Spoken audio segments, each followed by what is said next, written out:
المرسلين نبينا محمد وعلى آله وصحبه أجمعين أشهد أن لا إله إلا الله وحده لا شريك له وأشهد أن محمدا عبده ورسوله اللهم لا سهل إلا ما جعلته سهلا وأنت تجعل الحزن سهلا إذا شئت اللهم فقهنا في دينك وعلمنا ما ينفعنا وارزقنا الإخلاص في القول والعمل وزدنا علما يا أرحم الراحمين.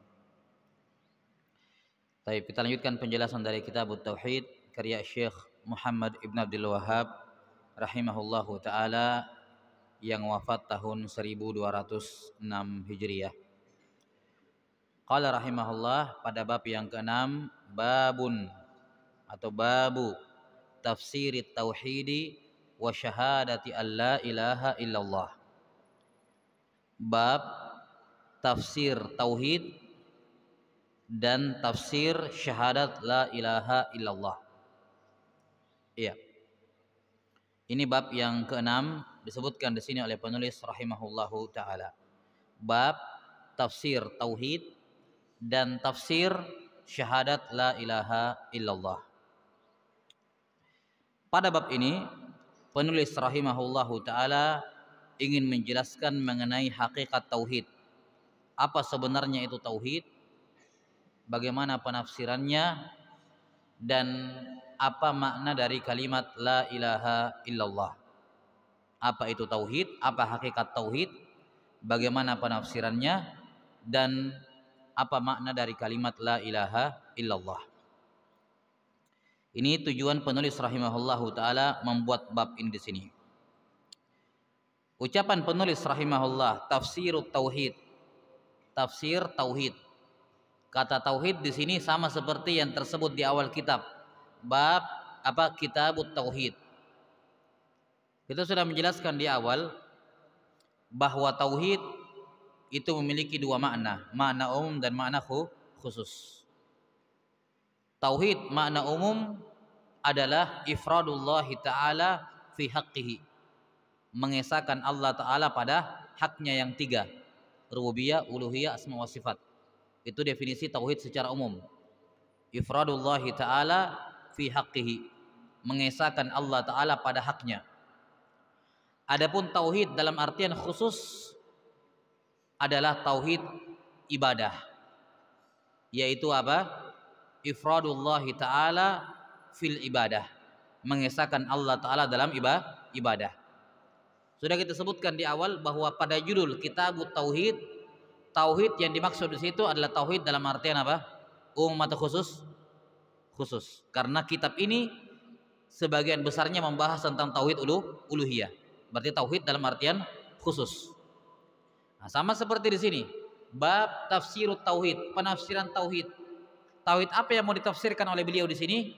Bukan tauhid rububiyah, bukan tauhid asma wa sifat. Tapi yang beliau ingin tafsirkan di sini adalah apa? Tauhid la ilaha, apa tauhid uluhiyah. Tauhid ibadah. Maka kata tauhid di sini dalam artian khusus juga. yakni tafsir dari tauhid al-ibadah. Tafsir dari tauhid apa? Tauhid al-ibadah, tauhid al-uluhiyah. Ini disebutkan oleh Ibnul Qasim rahimahullahu taala dalam hasyiahnya terhadap kitab tauhid. 6. Bab ini disebutkan oleh sebagian pensyarah, sebagian ulama sebagai pintu gerbang. Pintu gerbang menuju penjelasan tauhid secara mufassal, secara terperinci. Dari bab 1 sampai bab 5 kemarin, bab ke-5 kemarin tentang dakwah, itu semua penjelasan tauhid secara apa? Secara global, secara mujmal. yakni kaidah-kaidah dasar, ya, atau kita tidak katakan tauhid secara global, ya, yakni kaidah-kaidah umum dalam masalah tauhid itu sudah dijelaskan di 5 bab pertama. Di 5 bab pertama. Bab ke-6 ini pintu gerbang. Bab ke-7 sampai akhir kitab itu penjelasan tentang tauhid secara rinci, mulai dari pembahasan jimat-jimat, ya, di bab yang ke-7, kemudian nanti dibahas masalah ruqyah, masalah sampai masalah terakhir di akhir kitab tauhid. Itu semua sudah masuk tafsil, perincian pembahasan tauhid. Bab yang ke-6 ini kayak gerbangnya. Jadi 1 sampai 5 penjelasan global dan kaidah-kaidah mendasar dalam tauhid al-uluhiyah.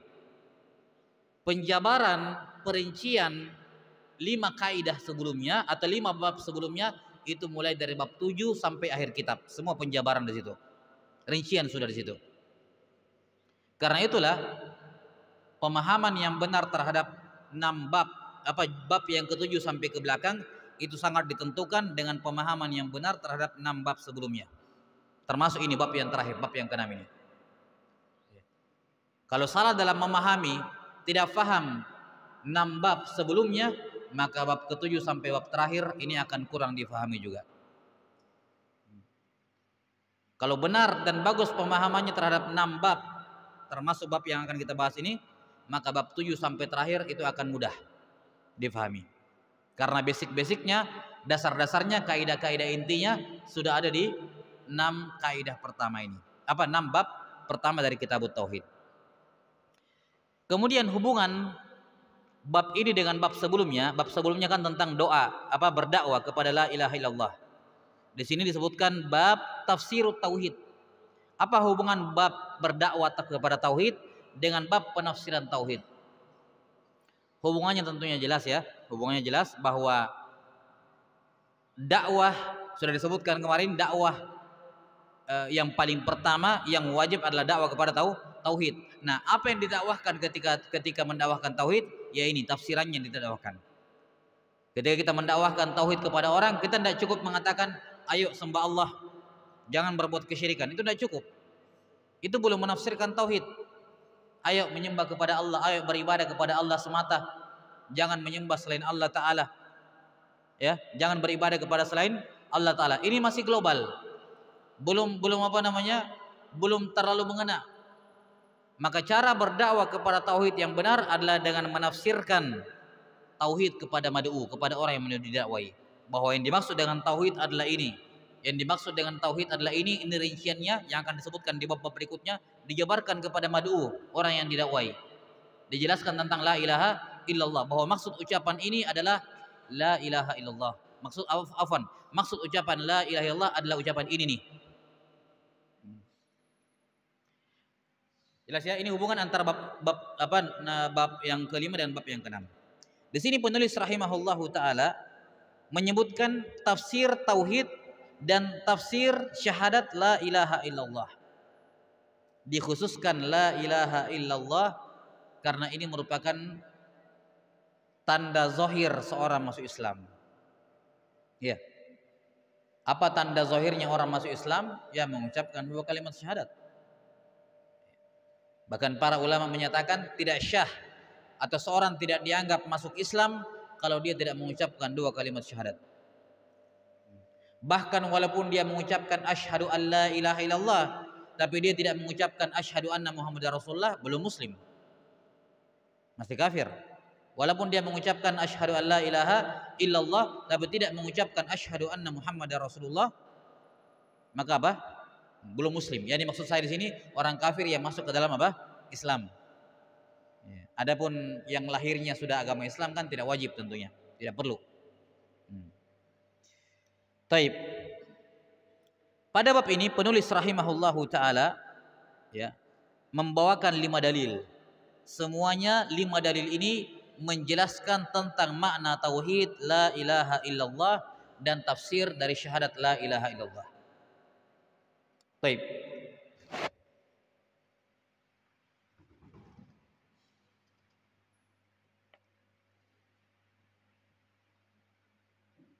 Berkenaan dengan tafsir tauhid la ilaha illallah. Kita jelaskan la ilaha illallah.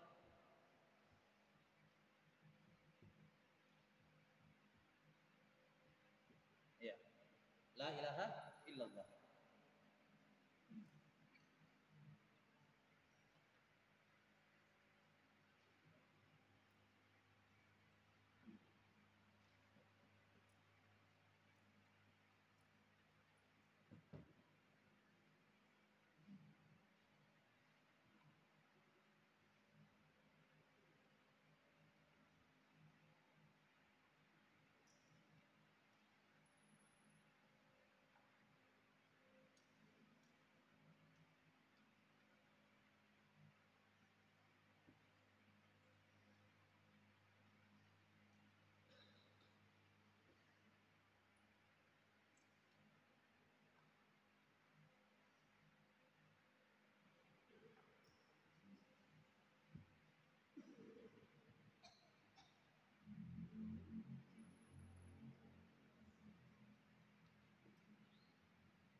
Taib.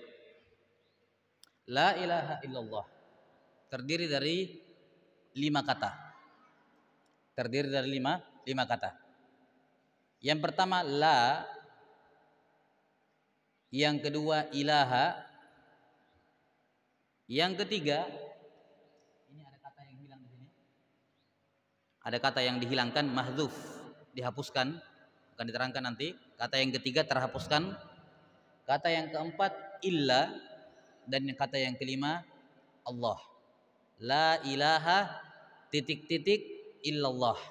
Jadi 5 kata. La ilaha titik-titik di situ illa Allah.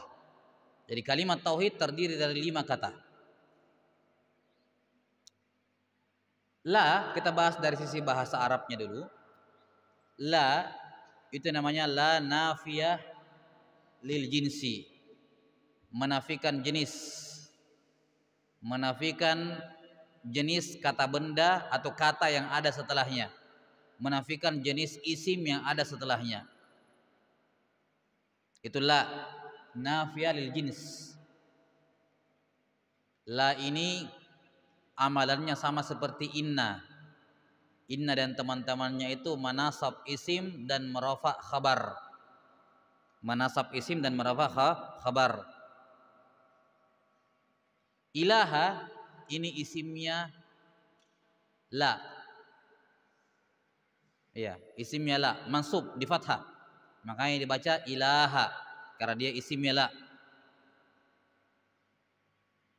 Ilah dia isim la, isimnya. Ya, kenapa tidak dibaca ilahu, la ilahu? Kenapa enggak dibaca la ilahi? Kenapa harus dibaca la ilaha? Yang membuat dia fathah adalah la ini. Dia beramal pada ilah, menasab. La ilaha. Mana khobarnya la? Karena la itu butuh kepada 2 kata. La itu bekerja pada 2 kata. Dia mengerjai 2 kata. Yang pertama namanya isim, yang kedua namanya khabar. Isimnya ada, yaitu ilah. Khabarnya yang dihilangkan. Khabar la al-mahdzuf, dihilangkan, disembunyikan.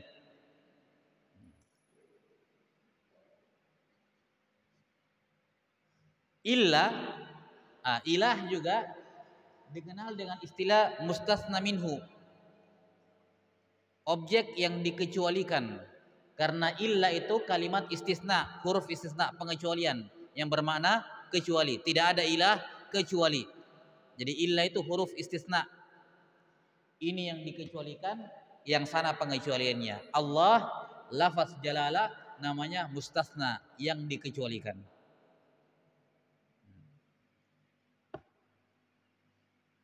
Dia di dhammah. Secara riwayat dia di dhammah. La ilaha illallahu. Walaupun secara bahasa bisa juga di fathah. La ilaha illallah secara bahasa. Tapi secara riwayat di dhammah. La ilaha illallah. Baik. Ini secara bahasa dulu. Jadi tidak ada. Dia menafikan jenis. Tidak ada jenis ilah. Tidak ada jenis ilah sama sekali. Tidak ada ilah. Tidak ada satupun jenis ilah kecuali Allah Subhanahu wa ta'ala. Nah, kalimat ini belum sempurna sampai kita mengetahui apa kalimat yang dihilangkan. Apa kalimat yang dihilangkan? Karena ada kalimat yang dihilangkan. Khabarnya la. Dalam bahasa Arab itu sudah biasa menghilangkan kata, sudah biasa. Dengan syarat semua orang yang mendengarnya, yang membacanya tahu apa yang dihilangkan di situ. Sama kalau kayak kita bahasa Indonesia. Bahasa Indonesia kan jelas. Bahasa Indonesia sering semua bahasa lah seperti itu. Kalau dikatakan siapa namamu? Dia bilang Muhammad. Ini kan ada kata yang dihilangkan. Apa asalnya? Nama saya Muhammad, kan begitu. Dihilangkan biasa dalam bahasa Arab juga seperti itu. Kenapa kita hilangkan? Pemborosan kata, semua orang sudah tahu, ngapain disebut? Nama saya Muhammad, tidak perlu, langsung saja Muhammad, kan begitu. Nah, bahasa Arab juga seperti itu, terkadang dihilangkan karena sudah jelas apa yang dimaksud di situ sehingga tidak perlu disebut. Karena di antara keunggulan bahasa Arab itu sangat efisien dalam kata dan huruf. Kalau bisa menggunakan kata yang pendek, kenapa menggunakan kata yang panjang? Kalau bisa dihilangkan, ngapain disebutkan? Itu kaidah umum dalam bahasa Arab. Taib, kita kembali. Jadi ada kalimat yang hilang di sini. Tidak ada ilah titik-titik kecuali Allah. Tiada ilah titik-titik kecuali Allah.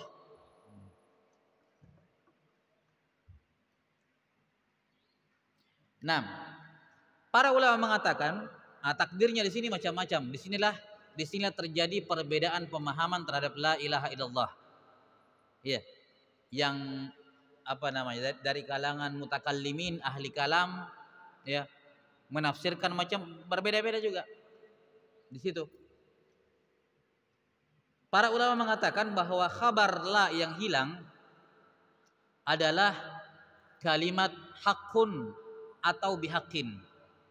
Jadi asal kalimatnya la ilaha haqqun illallah. Makanya hakun di dhammah karena dia khabarnya la.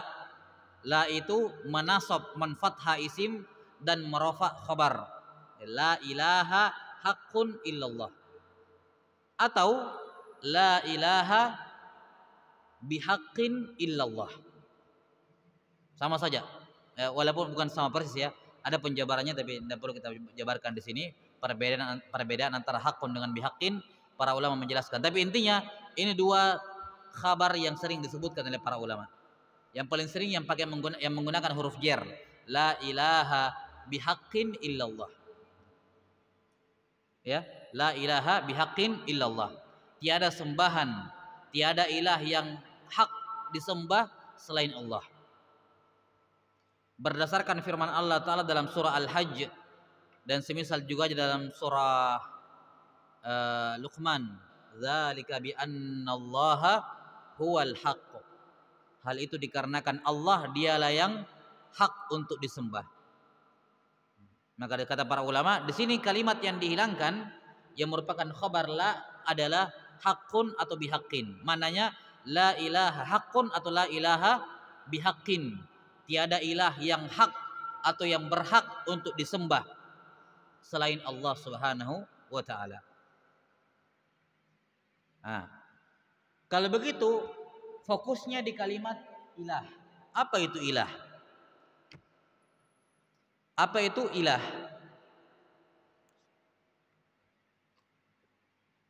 Ilah ini isim masdar. Wazannya fi'al, fi'alun, masdar. Dalam bahasa Arab, di antara makna masdar, makna majaznya, masdar itu biasa ditafsirkan dengan isim maf'ul. Masdar biasa ditafsirkan dengan isim maf'ul. Enggak apa-apa didengar-dengar saja. Nanti kalau dilewati pelajarannya baru ditahu. Tapi tetap diperhatikan.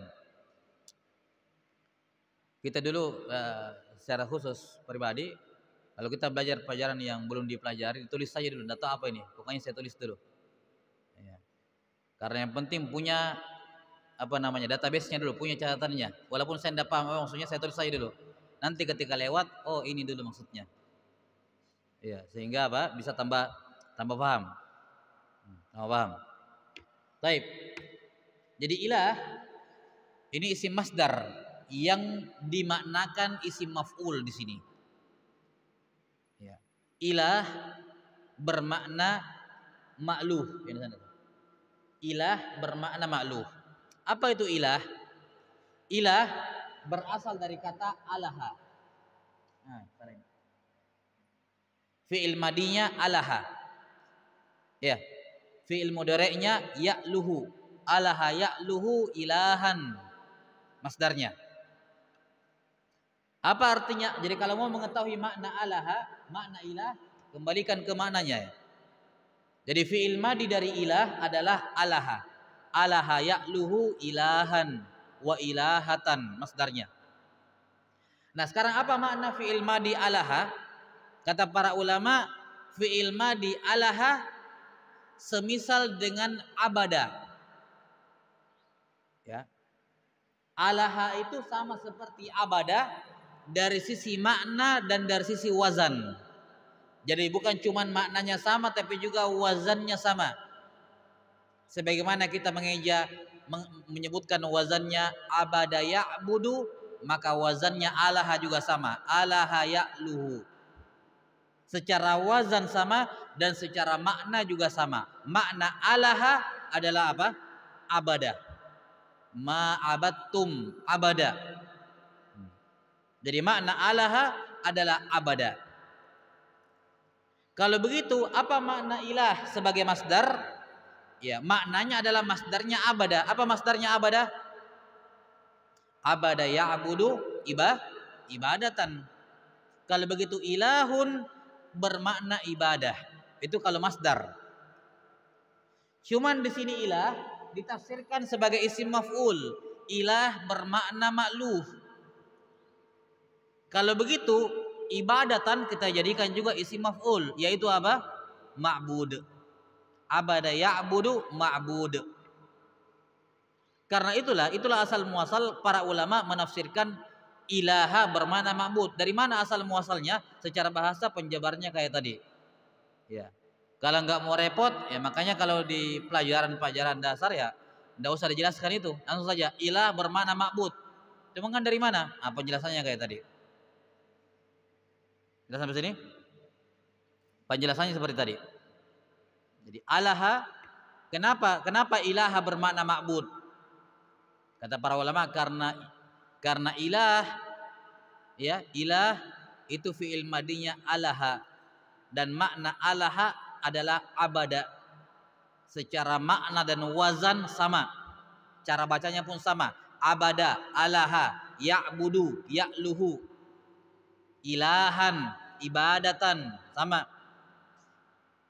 Sehingga kita menafsirkan ilah masdar kepada isim maf'ul dibaca ma'luhun. Kalau begitu maknanya adalah ma'budun. Sama.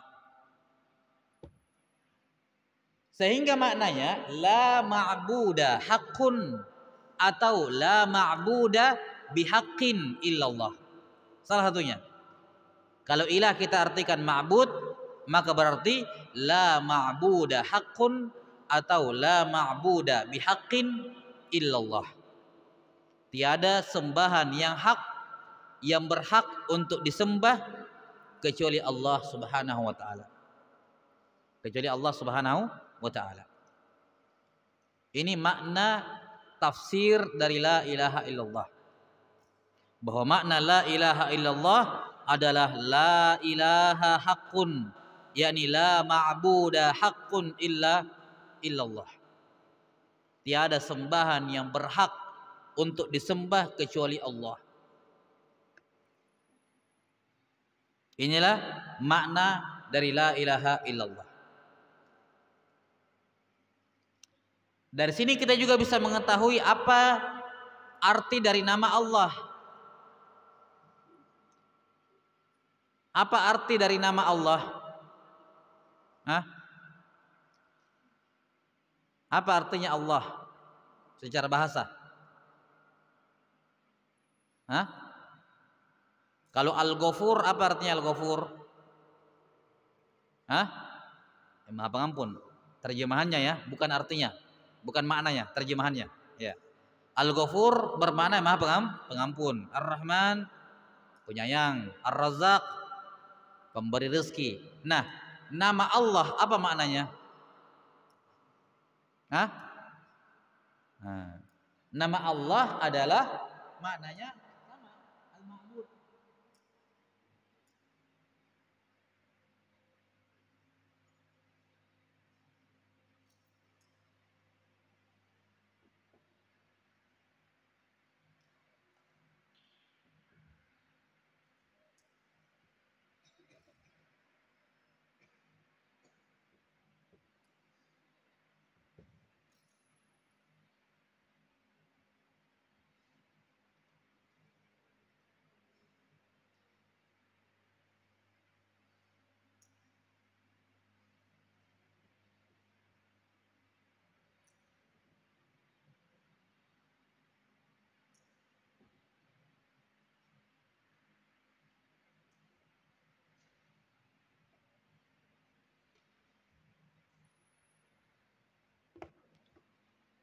Ada 3 hal yang harus kita tahu tentang nama Allah secara penjelasan global ya.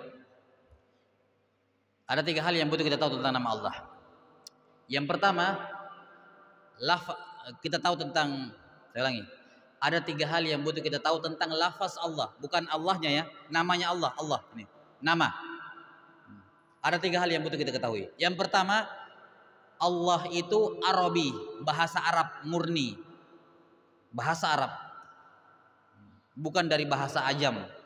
Karena ada yang mengatakan Allah itu dari bahasa Ibrani asalnya, ya, asalnya dari bahasa Ibrani. Ada yang mengatakan asalnya dari bahasa Suryani. Ini pendapat-pendapat di kalangan ulama mengenai nama Allah. Yang benarnya nama Allah itu Arabiyun, bahasa Arab, asli dari bahasa Arab. Ini yang pertama. Yang kedua, nama Allah itu mushtaq. Apa itu mushtaq? Dia turunan akar kata dari kata sebelumnya. Ada kata dasarnya. Kalau saya bilang yadribu, apa kata dasarnya yadribu? Hah? Dorban. Dorban dirubah menjadi doroba, dorban dirubah menjadi yadribu, dorban dirubah menjadi doribun, dorban dirubah jadi madrubun, dan seterusnya. Itu namanya mushtaq. Dia akar kata dari kata sebelumnya. Nah, nama Allah itu mushtaq. Dia akar kata dari kata dasar. Apa kata dasarnya Allah? Nama Allah, kata dasarnya adalah ilahun. Sama, persis.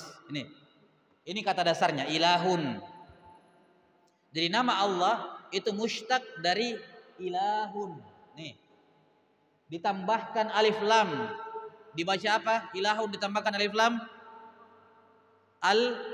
Al-ilahu. Dihilangkan tanwinnya karena ada alif lam. Asalnya adalah ilahun, dimasukkan alif lam, sama seperti kitabun menjadi al-kitabu. Nama Allah Ta'ala itu mushtaq, berasal dari kata ilahun yang ditambahkan alif lam di depannya menjadi apa? Al-ilahu. Kemudian karena sering diucapkan, orang Arab kesulitan mengucapkan hamzah di bawah itu, al-ilahu, al-ilahu. Akhirnya hamzah yang di bawah dihilangkan. Hamzahnya dihilangkan, lam ketemu lam diidgham, kemudian dibaca tafkhim, dibaca tebal, dibaca Allah. Jelas? Diidgham dan ditafkhim, dibaca Allah. Asalnya al-ilah, cuman dihilangkan hamzahnya. Sama kalau saya bilang al-ismu. Ya. Al-ism. Orang Arab biasa menghilangkan hamzahnya karena sering diucapkan. Baik. Kalau begitu, apa nama Allah? Apa arti dari nama Allah? Allah artinya adalah ini. Apa artinya ini? Ma'bud, ma'luh. Jadi kalau Ar-Rahman artinya yang Maha Pengasih, yang Maha Penyayang, Al-Ghafur yang Maha Pengampun, At-Tawwab Maha Penerima Taubat, maka nama Allah artinya adalah Al-Ma'bud, yang disembah, sembahan. Gitu. Nama Allah bermakna apa, Ma'bud atau sembahan.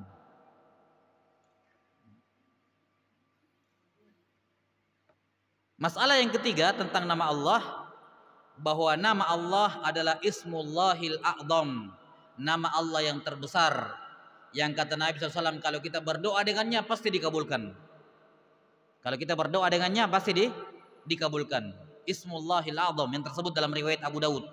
Tidaklah Allah diminta dengan nama Al-A'zam kecuali Allah akan memenuhinya.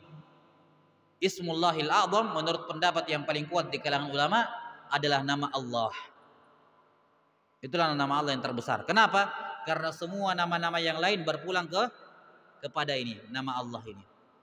Dikatakan Allah adalah Ar-Rahman, Allah adalah Al-Ghafur, Allah adalah At-Tawwab, Allah adalah As-Sabur, Allah ada, disebutkan Allah adalah ini, Allah adalah ini. Jadi semua nama-nama berpulang kepada nama Allah. Kita tidak bilang Ar-Rahman adalah Allah, Ar-Rahman adalah Al-Ghafur, tidak seperti itu.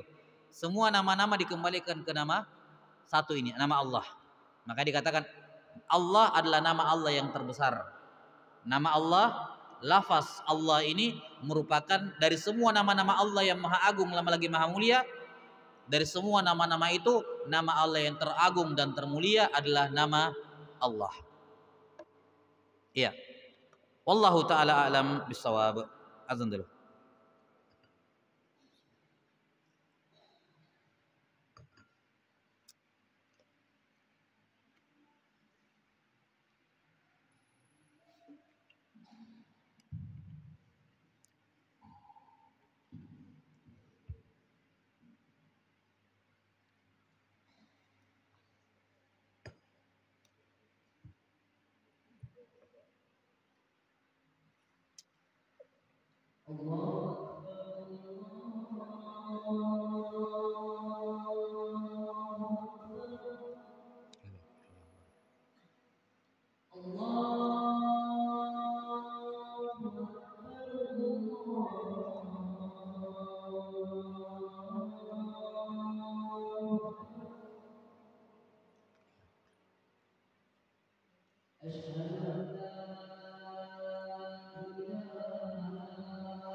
Taib. Pembahasan yang terakhir sebelum kita masuk ke matan, setelah kita paham ini tafsir tauhid tafsir la ilaha illallah maknanya, sebagaimana sudah diketahui bersama bahwasanya kalimat la ilaha illallah sebagaimana kalimat tauhid yang lain ada dua bagian. Ya. Bagian yang pertama disebut dengan an-nafyu, penafian, dan bagian yang kedua dengan apa? Al-isbat. Kalimat la ilaha illallah terbagi menjadi dua bagian. An-nafyu, penafian, dan isbat, penetapan. Penafian pada kalimat la ilaha titik-titik. Apa tadi itu? La ilaha hakun. Itu penafian semua itu. tidak ada sembahan yang berhak disembah. Tidak ada sembahan yang benar, tidak ada sembahan yang hak. Itu penafian. Apa penetapannya? Illallah, kecuali Allah Subhanahu wa taala. Yakni Allah satu-satunya merupakan sembahan yang hak. Ini sebenarnya kalau kita mau gali lebih dalam lagi dari sisi bahasa menarik, cuman tidak perlu mungkin nanti insyaallah. Ala kulli hal istisna dia, pembahasan istisna. Jadi la ilaha haqqun ini penafian. Tidak ada sembahan yang benar untuk disembah. Tidak ada sembahan yang hak untuk disembah. Illallah penetapan, yakni kecuali Allah. Maksudnya apa? Akan tetapi Allah satu-satunya sembahan yang berhak disembah. Nah, inilah rukun tauhid. Rukun tauhid selalu ada dua ini. Harus ada yang menafikan, harus ada penafian, harus ada apa? Penetapan. Harus ada dua ini. Dimanapun tauhid, pernyataan tauhid, dalil tauhid, pasti ada dua ini. Penafian, penetapan. Terserah urutannya bagaimana, yang penting dua-duanya harus ada. Kadang di ayat penafian baru penetapan, kadang di hadis penetapan dulu baru penafian. Yang jelas dua-duanya ada, terserah yang mana mau duluan. Yang penting harus ada nafiu, penafian, harus ada apa? Isbat, penetapan. Barulah lahir yang namanya tauhid. Inilah rukun tauhid. Rukun tauhid dua, an-nafyu wal isbat. Penafian semua selain Allah, dan penetapan penafian semua sembahan yang hak, yang benar selain Allah, dan penetapan bahwa Allah Subhanahu wa taala adalah satu-satunya sembahan yang hak. Ya, Allahu taala alam bisawab. Ini dicatat baik-baik, insyaallah kita akan jabarkan lebih jauh an-nafyu wal isbat ketika membacakan dalil-dalilnya. Ya, ketika membacakan dalil-dalilnya. Nah, naktabi hadzal qadar wal ilmu indallah. Nas'alullaha ta'ala yu'allimana mimma yanfa'una wa ay yanfa'ana bima 'allamana innahu waliyyu dzalika wal qadiru 'alaih. Subhanakallahumma bihamdik asyhadu an la ilaha illa anta astaghfiruka wa atubu ilaik. Walhamdulillahi rabbil alamin.